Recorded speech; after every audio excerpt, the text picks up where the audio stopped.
Mukunda jewellers మొట్టమొదటి factory outlet లో long హారాల పండుగ. ఈ ఆఫర్ నవంబర్ 8 నుండి 16 వరకు.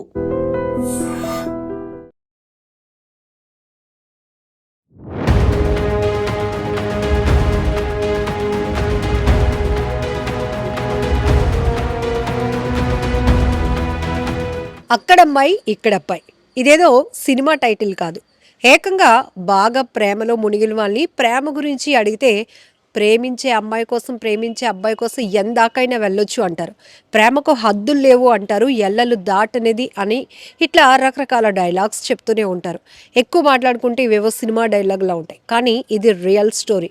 ఎస్, అది కూడా మైనర్ బాలిక, బంగ్లాదేశ్ అమ్మాయి ఇక్కడ అబ్బాయిని ప్రేమించిందట. ఆ ప్రేమ కోసం, ఆ ప్రేమించిన అబ్బాయి కోసం, ప్రేమించిన వాడిని పెళ్లి చేసుకోవడం కోసం ఏకంగా ఈ మైనర్ బాలిక బంగ్లాదేశ్ నుంచి అనకాపల్లి వచ్చేసింది. ఇంతలోనే ఈ అమ్మాయి కదలికలపైన అనేక డౌట్స్ వచ్చిన వాళ్ళు అనకాపల్లి పోలీసులకు సమాచారం ఇచ్చారు. సార్, ఒక మైనర్ అమ్మాయి కనపడింది, కానీ అమ్మాయి ఇక్కడ అమ్మాయిలా లేదు, అమ్మాయి ఏదో టెన్షన్లో ఉంది అని చెప్పగానే పోలీసులు ఇమీడియట్గా ఆ అమ్మాయిని క్యాచ్ చేశారు. ఇంతకీ ఈ అమ్మాయి మళ్ళీ బంగ్లాదేశ్ వెళ్ళిపోవడం కోసం కాకినాడ నుంచి భువనేశ్వర్ వైపు వెళ్తోంది. ఈలోపే పోలీసులకు సమాచారం రావడంతో వెళ్ళి క్యాచ్ చేశారు.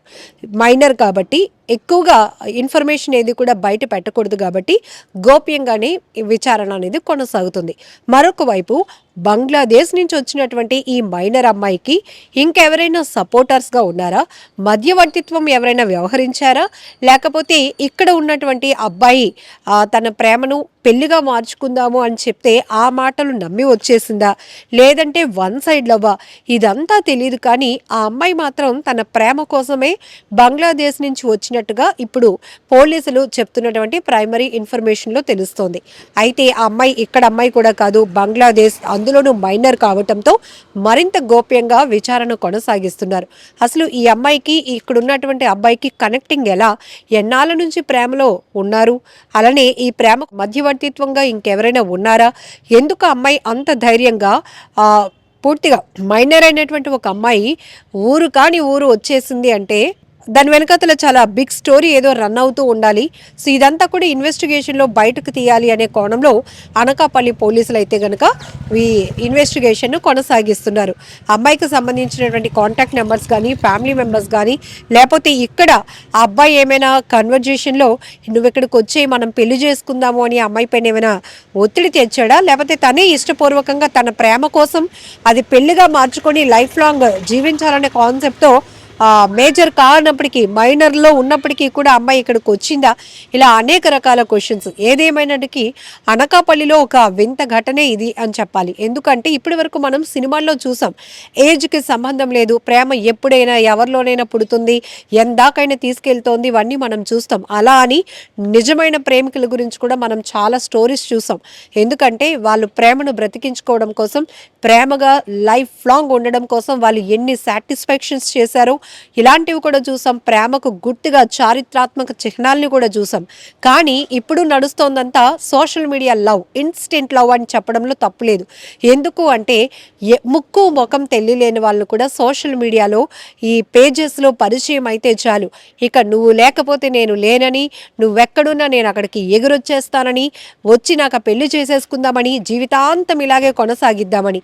బట్ చిన్న చిన్న తగాదాలకే విడిపోతున్నారు. నువ్వెవరో నేనెవరో అన్నట్టు మాట్లాడుకుంటున్నారు. మరి ఇది నిజమైన ప్రేమ అని మనం ఎలా అంటాం? అలాంటిది ఈ మైనర్ అమ్మాయికి అంత మెచ్యూరిటీ లేదు.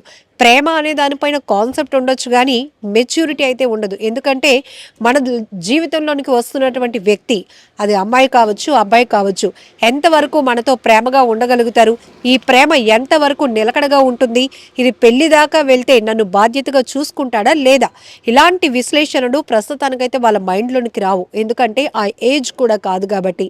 ఒక రకమైన ప్రేమ చెప్పాలంటే ఇన్ఫాక్చులేషన్స్, సినిమాల్లో చూస్తాం కదా, ఆకర్షణతో కూడుకున్నటువంటి ప్రేమని రియల్ ప్రేమ అనుకుని కొంతమంది మభ్యపడుతూ ఉంటారు.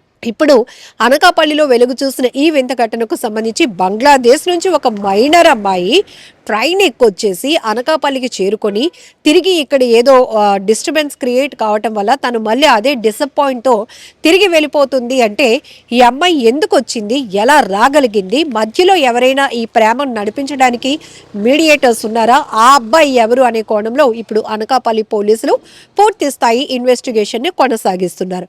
మరి బంగ్లాదేశ్ నుంచి వచ్చిన ఈ మైనర్ బాలిక ప్రేమ గురించి మీరేమంటున్నారు? ఈ ఘటన ఓవరాల్గా విన్నారు కదా. సో దీని గురించి మీరేమంటున్నారో కామెంట్ బాక్స్లో మెన్షన్ చేయండి. ఏది ఏమైనప్పటికీ నేటి టీనేజర్స్ విషయంలో మనం చాలా అప్రమత్తంగా ఉండాల్సిన అవసరం ఉంది.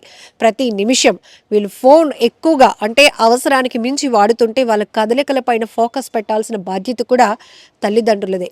ఎందుకంటే మనం ఇష్టమైన ఒక వస్తువుని కొనుక్కున్నాము డబ్బులు పెట్టంటే దాన్ని ఎంత జాగ్రత్తగా చూసుకుంటూ ఉంటామో, ఆ ఇష్టాన్ని ఎలా చూపిస్తామో మరి కన్న పిల్లల పట్ల మనం ఎంత జాగ్రత్తగా ఉండాలో కూడా అంతే అవసరం కదా. బట్ ఈ మధ్య మాత్రం వాళ్ళు సినిమాల ప్రభావమో, సోషల్ మీడియా ప్రభావమో, ఇంకా వెబ్ సిరీస్ ప్రభావమో తెలియదు కానీ పిల్లలు హద్దులు దాటుతూ ఉన్నారు. దాంట్లో ఇది ప్రేమ పేరుతో వాళ్ళు మోసపోవటం, ఆఖరికి ఆత్మహత్యలకు వెళ్ళటం కూడా మనం చూస్తున్నాం. ఇవన్నీ జరిగిపోయినటువంటి నష్టాలు.